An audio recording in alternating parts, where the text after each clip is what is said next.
Hello friends, welcome back to my YouTube channel quick prep. My name is Shahrukh Saifi. तो जैसा कि आप जानते हैं कि ये जो हमारी सीरीज चल रही है वो क्लास 12 सोशियोलॉजी की फर्स्ट बुक की सीरीज चल रही है, जिसमें मैं आपको कवर करा रहा हूँ फर्स्ट बुक का चैप्टर नंबर 4, जिसका नाम है बाजार एक सामाजिक संस्था के रूप में। लास्ट वीडियो में मैंने इस चैप्टर का पार्ट 1 कंप्लीट कराया था और आज की वीडियो में मैं इस लेसन का पार्ट 2 कराऊंगा। अगर आपने पार्ट 1 नहीं देखा तो आप अपनी स्क्रीन पर दिख रहे आई बटन पे क्लिक करके देख सकते हैं। साथ ही मैंने कमेंट में पिन कर रखा है, आप वहां से भी क्लिक करके देख सकते हैं। आइए फिर शुरू करते हैं आज के इस लेसन के पार्ट 2 को। जैसा कि आप अपनी स्क्रीन पर देख सकते हैं चैप्टर कंटेंट लिस्ट के बारे में, तो ये हमारा पार्ट 2 से रिलेटेड कुछ छोटे टॉपिक है, लेकिन उतने ही ज़्यादा इंपॉर्टेंट है एग्जाम पॉइंट ऑफ व्यू से। और ये जो क्वेश्चन आपके 4 या 6 मार्क्स में हर बार पूछ लिए जाते हैं। आइए फिर अपना सबसे पहले शुरू करते हैं पहला टॉपिक, जिसका नाम है उपनिवेशवाद और नए बाजार।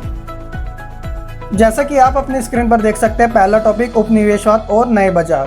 तो आप भी जानते हैं कि जब बात उपनिवेशवाद की आती है तो जो ब्रिटिश थे वो भारत में 16वीं 17वीं शताब्दी में भारत आए थे और धीरे धीरे उन्होंने अपना व्यापार यानी ईस्ट इंडिया कंपनी से शुरू किया था। और देखते ही देखते उपनिवेशवाद पूरे भारत के अंदर फैल गया, जिसका सामना हमें पूरे 200 सालों या फिर 150 से 200 सालों तक करना पड़ा। तो ये जो उपनिवेशवाद था उसके कारण क्या था कि भारतीय बाजार के अंदर जो अर्थव्यवस्था चल रही थी उसमें उथल पुथल देखने को मिली। आइए वो जानते हैं कि वैसे वो कौन कौन से चेंजेस थे जो कि उपनिवेशवाद के आने के कारण भारत में या भारत की अर्थव्यवस्था में देखने को मिले।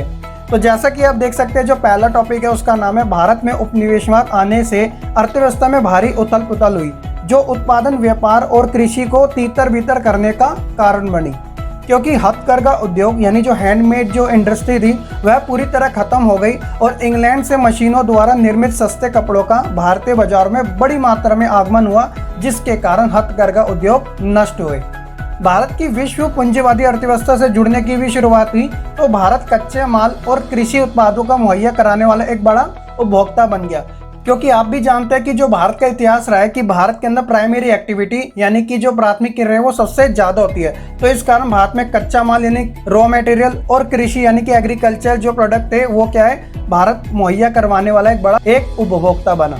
बाजार अर्थव्यवस्था के विस्तार के कारण नए व्यापारिक समूहों का भी क्या हुआ, उदय हुआ, जिन्होंने व्यापार के अवसरों को नहीं गंवाया। उदाहरण की बात करें तो मारवाड़ी समुदाय।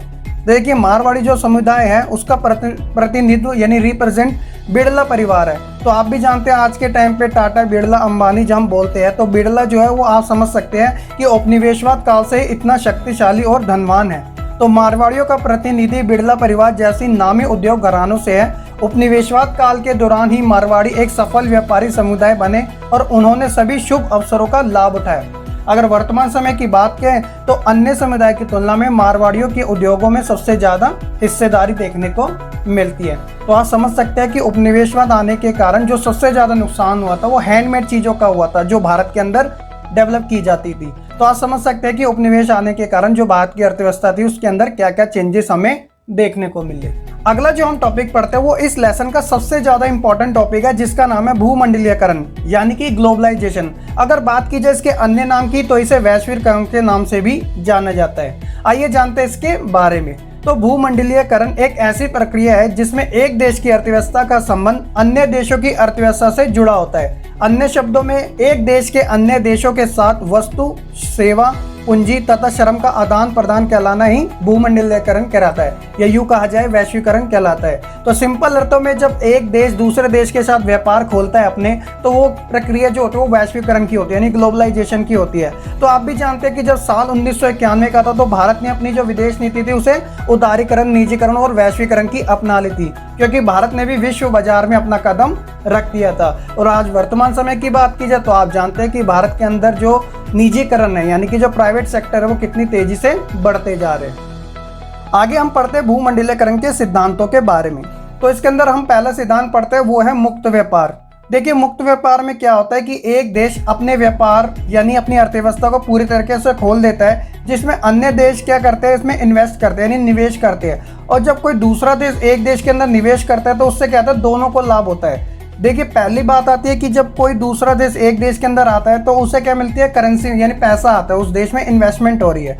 और दूसरा उस देश को फायदा हो रहा है क्योंकि वो अपने यहाँ पर उद्योग लगा पा रहा है। उदाहरण की बात की जाए तो भारत के अंदर जैसे चाइना के प्रोडक्ट है वो सबसे ज़्यादा आपको देखने को मिलते हैं, तो वो क्या करता है कि मैन्युफैक्चरिंग भारत के लिए छोड़ देता है और अपना व्यापार अपने देश से चलाता है। तो आप समझ सकते हैं कि जो विदेशी निवेश होता है तो उससे दोनों देशों को कितना ज़्यादा फायदा होता है। दूसरा हम पढ़ते हैं सीमा शुल्क को कम करना। तो देखिए, जब भूमंडलीकरण की बात आती है तो इसमें सीमा शुल्क को कम कर दिया जाता है। अब इसमें क्या होता है, इसका क्या फ़ायदा होता है, तो देखिए अगर कोई बाहर से आकर आपके देश में कोई चीज़ बनाना चाहता है तो वह उत्पाद बहुत महंगी नहीं हो जाए, तो इसलिए सीमा शुल्क को कम कर दिया जाता है। तीसरा हम पढ़ते हैं सरकारी कंपनियों का विनिवेश। तो देखिए इसमें क्या होता है कि सार्वजनिक क्षेत्रों में भी विनिवेश कर दिया जाता है। इसमें भूमंडलीकरण के साथ साथ निजीकरण भी चलता है, और निजीकरण होता है सरकार की कंपनियों का, ताकि वह भी निजी क्षेत्र के कंपनियों के साथ कंपटीशन कर सके और प्रॉफिट को कमा सके। तो इसलिए सरकारी कंपनियों का भी इसमें विनिवेश कर दिया जाता है। चौथा हम देखते हैं विकास पर अत्यधिक जोर दिया जाता है। तो इसमें कहने का मतलब यह है कि इसमें सरकार बुनियादी ढांचे के विकास पर अत्यधिक पैसा खर्च करती है, और इसका कारण यह है कि अगर आप विदेशियों को अपने देश में निवेश के लिए अट्रैक्ट यानी आकर्षित करना चाहते हैं तो उन्हें निवेश के लिए बढ़िया बुनियादी ढांचा भी देना पड़ेगा, ताकि उनको कोई परेशानी ना हो तथा ज़्यादा से ज़्यादा विदेशी निवेश देश में आ सके, जिससे कि अर्थव्यवस्था तेज़ी से बढ़ती है और विकास अपने चरम पर होता है। पांचवा हम बात करते हैं अंतर्राष्ट्रीय व्यापार में वृद्धि। तो देखिए इसमें क्या होता है कि इसमें मुक्त अंतर्राष्ट्रीय व्यापार को बढ़ावा दिया जाता है। मुक्त व्यापार का अर्थ ये होता है कि बिना सीमा शुल्क दिए किसी भी देश में जाकर व्यापार करना। ऐसा करने से बगैर कीमतों के इजाफे की सारी दुनिया की चीज़ें हमारे सामने होती है तथा हम किसी भी चीज़ को खरीद सकते हैं यानी बाय कर सकते हैं। तो इस प्रकार अंतर्राष्ट्रीय व्यापार में भी वृद्धि देखने को मिलती है। आगे हम बात करते हैं भूमंडलीकरण की विशेषताओं के बारे में कि ऐसे इसके अंदर क्या क्या खास बातें हैं। तो पहला हम देखते हैं कि नए नए उपकरणों का आना। तो कहने का मतलब कि जो न्यू इक्विपमेंट होते हैं वो भूमंडलीकरण की देन होती है। दूसरा, नए नए बाजारों का खुल जाना। तो देखिए जब व्यापार इतनी तेजी से बढ़ता है तो नए बाजार भी ज़्यादा खुलते हैं, और साथ ही जब बाजार खुलते हैं तो जो कर्ता होते हैं उनका भी जमावड़ा हो जाता है, यानी कि वह काफ़ी ज़्यादा इंक्रीज होते हैं। और चौथा है कि जब इतनी सारी प्रक्रिया होती है तो उनके लिए एक नए नियम भी लागू की जा सकते हैं, ताकि वह एक सिस्टमेटिक तरीके से चल सके। तो ये भूमंडलीकरण की कुछ खास विशेषताएं थी। तो आई होप भूमंडलीकरण का अर्थ, उसकी सिद्धांत और उसकी विशेषताएं अब अच्छे तरीके से पता चल चुकी होगी। दोस्तों, आगे बढ़ने से पहले जैसा कि आप जानते हैं कि इस चैनल पर क्वालिटी कंटेंट, वो भी simple easy to grasp language में रेगुलरली हम पोस्ट करते रहते हैं। सो अगर आप भी अपनी स्टडी को लेकर सीरियस है और प्रिपरेशन करना चाहते हैं तो चैनल को सब्सक्राइब करो जल्दी से, ताकि फ्यूचर में कोई आप वीडियो मिस ना कर सके। आगे हम पढ़ते हैं, उसका नाम है उदारीकरण यानी कि लिबरलाइजेशन। तो देखिए इसमें क्या होता है कि यह वह प्रक्रिया होती है जिसमें सरकारी विभागों का निजीकरण किया जाता है। कहने का मतलब कि जो गवर्नमेंट सेक्टर है उन्हें प्राइवेट सेक्टरों में तब्दील कर दिया जाता है, और इसमें पूंजी, व्यापार और श्रम में सरकारी दखल को कम कर दिया जाता है। कहने का मतलब कि जो ये चीज़ें हैं वो प्राइवेट सेक्टरों में ज़्यादा दे दी जाती हैं। तो विदेशी वस्तुओं के आयात यानी कि जो इम्पोर्ट होता है उस शुल्क में कमी करना, और विदेशी कंपनियों को भारत में उद्योग स्थापित करने की इजाज़त देना आदि संबंधी जो प्रक्रिया होती है वो उदारीकरण की कहलाती है। आइए जानते हैं इसके क्या क्या प्रॉफिट होते हैं। तो देखिए उदारीकरण के सबसे पहले हम लाभ करते हैं। तो पहला जो है विदेशी वस्तु उपलब्ध होती है। कहने का मतलब यही है कि जब हम उदारीकरण की प्रक्रिया को अपनाते हैं तो हमारे देश के अंदर क्या होता है कि विदेशी वस्तुएं ज़्यादा देखने को मिलती है। एग्जाम्पल के तौर पे भारत भी क्या एक विदेशी बाजार को क्या करता है, उनका वेलकम करता है। जैसे यहाँ पर आपको कपड़ों से रिलेटेड, खानों से रिलेटेड हर एक विदेशी सामान देखने को मिलेगा। उदाहरण की बात की जाए अगर कपड़ों में तो जैसे ज़ारा हो गया, अगर खाने की बात की जाए तो जैसे KFC, मैकडी, ये सारी चीज़ें भारत में कितनी तेज़ी से बढ़ रही है। दूसरा देखते हैं विदेशी निवेशों का बढ़ना। तो फॉरेन इन्वेस्टमेंट भी ज़्यादा होती है जब ये चीज़ें लगती है। और तीसरा क्या होता है कि ऑब्वियसली इसका जो फ़र्क पड़ता है वो हमारी इकोनॉमिक के ऊपर पड़ता है। तो आर्थिक विकास भी क्या होता है, तेज़ी से बढ़ता है। और जब आर्थिक विकास बढ़ता है तो लोगों के लिए रोज़गार के अवसर भी बढ़ते हैं, ताकि वह भी अपनी कमाई कर सके। तो ये कुछ उदारीकरण के लाभ हैं।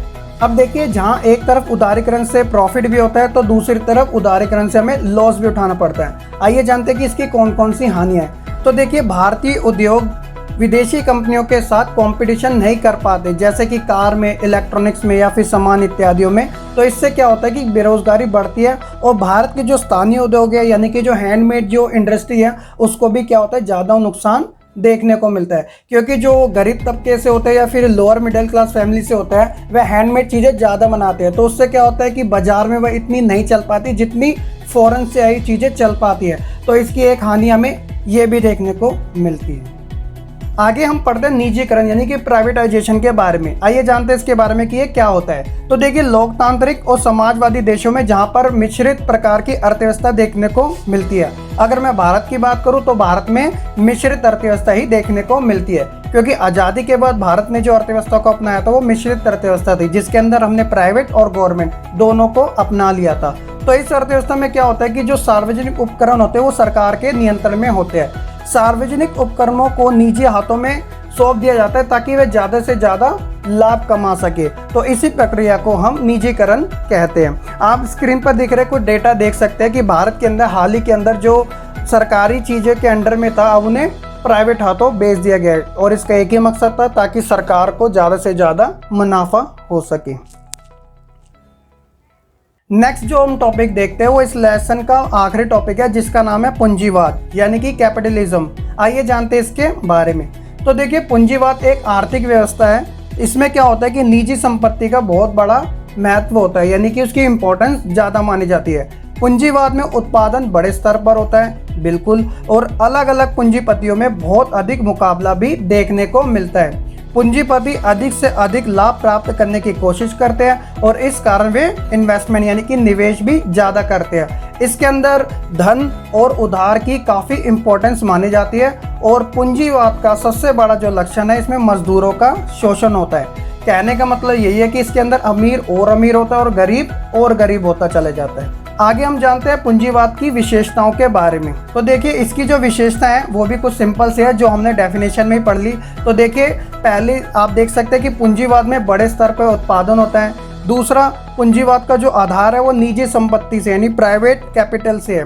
तीसरा, पूंजीवाद में भिन्न भिन्न वर्गों में बहुत अधिक उपयोगिता देखने को मिलती है, और पूंजीवाद में पूंजीपति लाभ कमाने के हेतु अपना इन्वेस्टमेंट करता है, और पूंजीवाद में मजदूरों का शोषण होता है और उनकी स्थिति और भी दयनीय होती है। और छठा जो आखिरी है वो पूंजीवाद अर्थव्यवस्था में धन एवं सुधार की काफ़ी इंपॉर्टेंस मानी जाती है।